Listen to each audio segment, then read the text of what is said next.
नमस्कार। पवन खेड़ा का नाम तो आपने सुना ही होगा। कांग्रेस पार्टी के जो सबसे बड़े नेता हैं राहुल गांधी, उनके टीम के जितने भी गालीबाज हैं जो उनको फॉलो करते हैं, जिनका सिलेक्शन ही इस बेस पर हो रखा है पार्टी में कि वो राहुल गांधी की तरह वो भी झूठ बोले, गालियां दे, तो उसी उसका हेड जो है पवन खेड़ा है। पवन खेड़ा क्यों चर्चा में है वो आपको कल पता चल गया होगा। पवन खेड़ा जो है बखेड़ा करके भाग गया यहां से।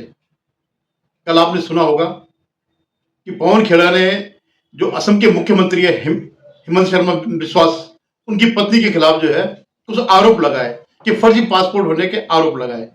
उनके ये 3 दिन फर्जी पासपोर्ट और पूरा जो है प्रेस कॉन्फ्रेंस करके और ये सब करके जो है ताकि लोगों के मन में जो है एक वो आ जाए कि देखिए साहब, ये जो इतना राष्ट्रवादी लोग हैं इनकी पत्नियों के 3 पासपोर्ट है और वो भी जो है इस्लामिक राष्ट्रों में। और तुरंत तुरंत उन्होंने एक अकाउंट भी जनरेट कर दिया, एक बिजनेस अकाउंट भी जनरेट कर दिया। तो ये सब जो है कब किया उन्होंने, जबकि चुनाव के लिए 4-5 दिन ही रह गए। उससे पहले पहले ये हंगामा मचा करके भाग गए। अब उनका दुर्भाग्य पवन खेड़ा और कांग्रेस का कि ये इनका जो झूठ है आधा घंटे से ज्यादा नहीं चला। इस भी जो है पूरी रिसर्च कर दी, बीजेपी ने कर दी और भी लोगों ने कर दी जो फैक्ट चेकिंग करते हैं। पता चल गया उनको कि ये जो है एआई जनरेटेड है। अब क्योंकि कांग्रेस पार्टी के लोग हैं, उन्होंने बड़ी तैयारी करी होगी, लेकिन बुद्धि का वही है, राहुल गांधी वाली बुद्धि है। सच कहना है नहीं, आधा कुछ है नहीं, झूठ बोलने का उनको ठेका ले रखा है। तो ये इन्होंने क्यों किया? क्योंकि जो वहां इनका जो प्रतिनिधि जो इन्होंने बना रखा, जो इनका मुख्यमंत्री पद का दावेदार है गौरव गोगोई, उनकी पत्नी जो है विदेशी है, उनका पासपोर्ट विदेशी है। अब है या नहीं है, और उन पर चार्जेस इस बात के लगे हैं कि जो है ये आईएसआई से मिले हैं, ये आईएसआई के पैनल पे काम करते थे। और जब इन्हीं हेमंत बिश्व शर्मा ने जब ये आरोप लगाए थे तो उसमें बड़े गरज बरस करके ये बोले थे कि मैं मानहानि का दावा कर दूंगा, ये कर दूंगा, और पूरा खंडन किया उन्होंने। लेकिन आज तक लगभग साल भर होने को है, वो कुछ नहीं कर पाए। कोई उन्होंने जो है कोर्ट में केस नहीं किया, जबकि इनके एक एक झूठ पर तुरंत के तुरंत कोर्ट केस हो जाता है जब कांग्रेसी झूठ बोलते हैं। नमस्कार, सोम रतूड़ी एनालिसिस में आपका स्वागत है। आपसे निवेदन है, आप मेरे इस चैनल को सब्सक्राइब करिएगा, शेयर कीजिएगा और अपनी राय भी दीजिएगा। जो मैं कुछ कह रहा हूं उसका जो विश्लेषण मैं कर रहा हूं आगे, उसमें अपनी राय जरूर दीजिएगा। धन्यवाद। तो इस सब पर आने से पहले मैं आपको बताता हूं कि इनका सिलेक्शन क्यों हो रखा। ये हो गया, पवन खेड़ा हो गया, सुप्रिया सुलेत्र हो गई, और 2-3 ऐसे ही हैं जो है जिनकी केवल योग्यता गाली देने की है, झूठ बोलने की है, अपने मालिक की तरह।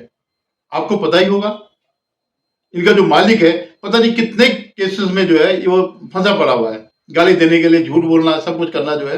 कभी वीर सावरकर के लिए गाली देना कि वो तो जो है सरेंडर है और वो देशद्रोही है और उसने उनका पिट्ठू था अंग्रेजों का था। कभी जो है अमित शाह पर कि साहब ये ऐसी पार्टी के, इस पार्टी के वो कैसे कार्यकर्ता है जिनका नेता हत्यारा है, जिस पर हत्या के आरोप है, और जो कि ये सारे के सारे पहले निपट चुके हैं। इसके आरोप लगाने से पहले कोर्ट जो है क्लीन चिट दे चुका है कि ऐसा कुछ नहीं, सिर्फ इन्हीं लोगों का षड्यंत्र था।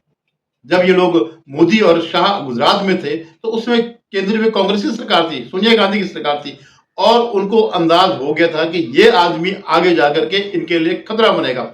इसलिए इन्होंने कोई भी कमी नहीं छोड़ी इनको बदनाम करने में, इनको फंसाने में, इनके खिलाफ षड्यंत्र करने में। कई एनजीओ लगाए, वो जो तीसरा की तलवार हो गया, इस ढंग के कई एनजीओ इनके खिलाफ गवाह बनाते थे। तो ये जो पवन खेड़ा है, ये इनका पहला मामला नहीं है।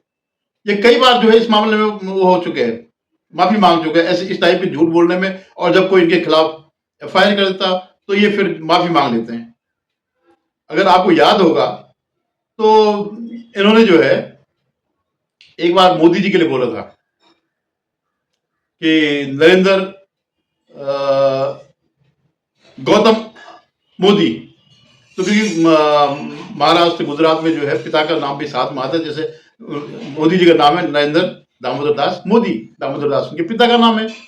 तो उसने उसकी जगह अडानी का जो नाम है गौतम, क्या रहा वो नरेंद्र गौतम मोदी। तो इस पर स्वाभाविक रूप से अगर आप, ये तो खुलेआम वो थी, अब माना ही नहीं थी, गाली थी, तो खुलेआम किसी को जानबूझ करके, ये भी अनजाने नहीं, इतना मासूम नहीं है वो। ये जैसे षड्यंत्रकारी और उस झूठे के चेले राहुल गांधी जैसे व्यक्ति के चेले, ये कोई इतना वो नहीं है। तो उस पर जो है अब ये असम में केस दर्ज हुआ, वहां से पुलिस आ गई यहाँ पे इसको पकड़ने के लिए। ये बाई एयर कहीं जा रहा था तो वहां पुलिस आ गई। लेकिन इनका क्या है, इनके पास 2++ है, 2+ पॉइंट है कांग्रेस के पास। एक तो इनका जो इकोसिस्टम है उससे ही जो है कॉलेजियम सिस्टम उपजा हुआ है। कॉलेजियम सिस्टम में कौन बनते थे, जज ही आपस में जजों को चुनते थे, और वो जज कौन था, इनकी मूल जो है कांग्रेस में थी।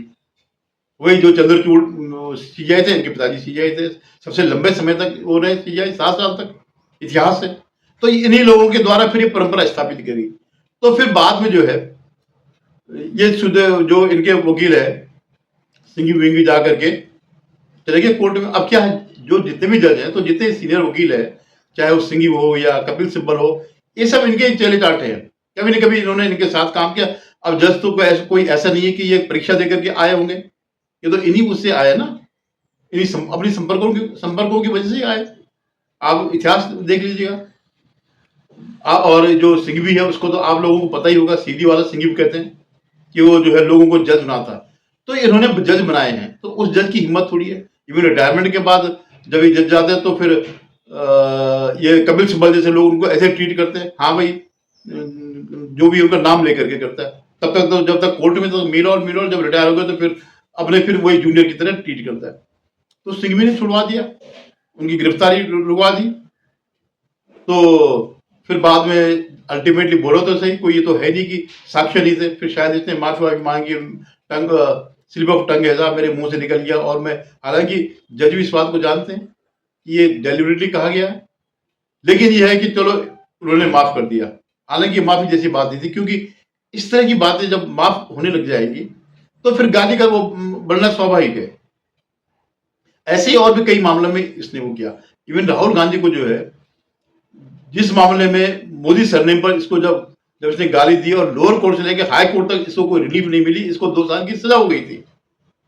तो सुप्रीम कोर्ट में केस गया। इनको पता है कि हमारे वकील है, हमारे जज है। तो वो जो अभी इनसे पहले जो सीजीआई थे, तो उन्होंने जो है उनके पिताजी के राज्यपाल थे, तो उन्होंने जो है इसको छोड़ दिया, केस ही खत्म कर दिया। और नो एक्शन, और पता नहीं क्या क्या केस चल भी रहा है, तो कहाँ चल रहा है, क्या चल रहा है, कुछ नहीं पता चला। तो पवन खेड़ा की वो आदत पड़ गई है। इवन जो है सारे दिन भर बू बू बू करके झूठ फैलाना। अभी जो है, आज आप देखो, ईमानदारी से दिल पे हाथ रख के कह दो, क्या कोई इनके साथ कोई पढ़ा लिखा व्यक्ति है क्या? जितने भी पढ़े लिखे लोग हैं, सब या तो बाहर चले गए या वो अंदर ही असंतुष्ट है। माना शशि थरूर है, शशि थरूर आज के डेट में इनमें सबसे अच्छा पढ़ा लिखा, समझदार और राष्ट्रवादी है। और राष्ट्रवाद से तो इनका वो होना ही, इनकी तो दुश्मनी है। कोई राष्ट्र के अगर उसमें बोले तो बीजेपी का आदमी हो जाता है। जैसे अभी आम आदमी पार्टी में राघव चड्ढा ने कहा कि मैं राज कार्य कर रहा था, उस पर भी बीजेपी का टैग लग गया। तो ये आप देखो, शशि थरूर हो गया, आनंद शर्मा हो गया, और वो तिवारी हो गया।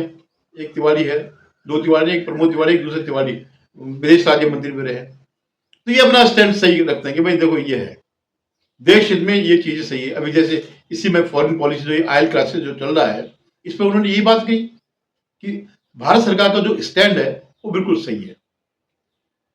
तो अब स्वाभाविक रूप से उन्होंने किया हिमंत बिश्वा शर्मा ने जो है इनके खिलाफ तो किया।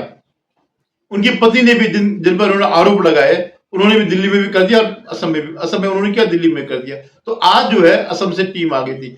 और कल ही जब इन्होंने ये सब बकवास करी थी, ये सब झूठ फैलाया था, ये जो गंदगी फैलाई थी, उसका कुछ देर बाद ही जो है बीजेपी ने प्रेस कॉन्फ्रेंस करके बता दिया कि ये सारा का सारा झूठ है। उन्होंने पूरी सारे के सारे एक तथ्य दिखाए, किस तरह से एआई जनरेटेड है, किस तरह से जो डेट ऑफ बर्थ होती है, डेट ऑफ ईयर जो होता है, जन्म का सन होता है, वो गलत है। इस तरह से कई चीजें दिखाई गई। तो इन्होंने क्या कि एआई जनरेटेड होकी है और उस पर इनकी फोटो चिपका दी। जबकि वो पासपोर्ट में अब तो यही है कि आप सामने रहिए, पासपोर्ट का जो ऑफिस है उसका कैमरे खींचता है। ऐसे कई उन्होंने तकरीर बता करके साबित कर दिया। मेरा चुनाव जीतने के लिए ये सब नहीं सही है, लेकिन कांग्रेस का लोग फालतू है, अकल नहीं। राहुल गांधी भी पागल है, ये पवन खेड़ा उससे भी ज्यादा पागल है। अब लीगल एक्शन भी लिया है। लीगल एक्शन तो चलेगा ही, लेकिन और एक एक्शन में लेने जा रहा हूँ, बाद में बताऊंगा। पवन खेड़ा को मैं पवन पेड़ा बना दूंगा, थोड़ा दिन इंतजार। इस बार इलेक्शन अब पवन खेड़ा को लग गया डर, उसको याद आ गई पिछली बार की तरह वो जो नरेंद्र गौतम मोदी वाली बात आ गई, वो तो छोड़ेगा नहीं। तो आज जो है यहाँ पर उनकी पुलिस आई, असम की पुलिस भी आई और दिल्ली की भी पुलिस आई, क्योंकि एक प्रोटोकॉल है कि अगर दूसरे प्रदेश की पुलिस अगर आती है तो वहां की पुलिस को जो जिस प्रदेश में आती है उनको भी इन्फॉर्म करना जरूरी है। तो वो भी आ गई। इनके दुर्भाग्य से ये जो पुलिस है यहाँ पर भी बीजेपी का राज है, उनका राज नहीं है अरविंद केजरीवाल का। खैर इस समय तो उनका काफी वो चल रहा आपस में, हो सकता है वो कह देता हाँ ले जाओ उठा लो इसको। तो इसको कल ही पता चल गया था तो ये भाग गया। आज जब इसके यहाँ छापा पड़ा, पूछताछ के लिए पुलिस आई तो घर में नदारद था। तो अभी हिम्मत का जो है ट्वीट आया कि ये हैदराबाद भाग गया। अब हैदराबाद के अंदर डैन है, क्योंकि वहां पर इनकी सरकार है जो है तेलंगाना में, तो वहां वो पहुंच गया शरण लेने के लिए। अब एंटीसिपेटरी बेल लेने के लिए शायद वहीं से करेगा। ये सिंघी वेंगी जाएंगे। उनके तो जो राज्यसभा के सदस्य इसीलिए बनाए जाते हैं कि भाई बुरे वक्त पे आप हमारे काम आना। अब उनकी जो नौकरी यही हो गई, क्योंकि उनका बुरा ही बुरा वक्त आ रहा। हर समय ऐसा कोई मामला नहीं है जब ये फंसे ना हो, जब ये लोग नहीं जाते होंगे। तो अब जा करके अभी जो है दूसरी सुप्रिया सुलेत्र है, वो भी जो है गाली दे, वो तो सीधा खुलेआम देती गाली। इवन वो अभी आपने सुना होगा एक दिन आलोक शर्मा भी इनका एक और है प्रवक्ता, या टीवी डिबेट में पैनलिस्ट बना रहता है, प्रवक्ता ये हो तो उसने तो खुलेआम उसमें गाली दे दी। आप लोगों ने सुना ही होगा, लाइव डिबेट में जो है गाली दे दी। तो इनकी जो है राहुल गांधी की जो टीम है उसका पहला वो ये है, अगर आगे बढ़ना है तो मोदी को गाली दो, जनता को गाली दो, इलेक्शन कमीशन को गाली दो, सबको गालियां दो, ईडी को गाली दो, सीबीआई को गाली दो। सिर्फ एक रह गया जिसको गाली देना, वो जल्दी वो भी हो जाएगा, वो है जनता जो वोट नहीं देती। अब राहुल गांधी का क्या है, उसके लिए तो प्रिय है वो गौरव गोगोई, क्योंकि उसका लिंक विदेशों से, जैसे इसका लिंक विदेशों से। आपने देखा, कहता मुझे बोलने नहीं दिया जाता लोकसभा में, और उस समय संसद के सत्र के बीच ही चले जाता विदेशों में भारत सरकार के लिए, भारत देश के लिए काम करने के लिए। अभी मणिपुर कितने सालों से चल रहा था, मणिपुर क्यों नहीं गए, अब पकड़ गए मणिपुर वाले। वो सारे मिशनरीज हैं, ये ईसाई लोग हैं जो वहां पर अलग से वहां पर विद्रोह करना चाहते हैं, और उनसे ये मिलता है। यूरोपियन कंट्री में जाता है तो उसके पीछे यही होता है।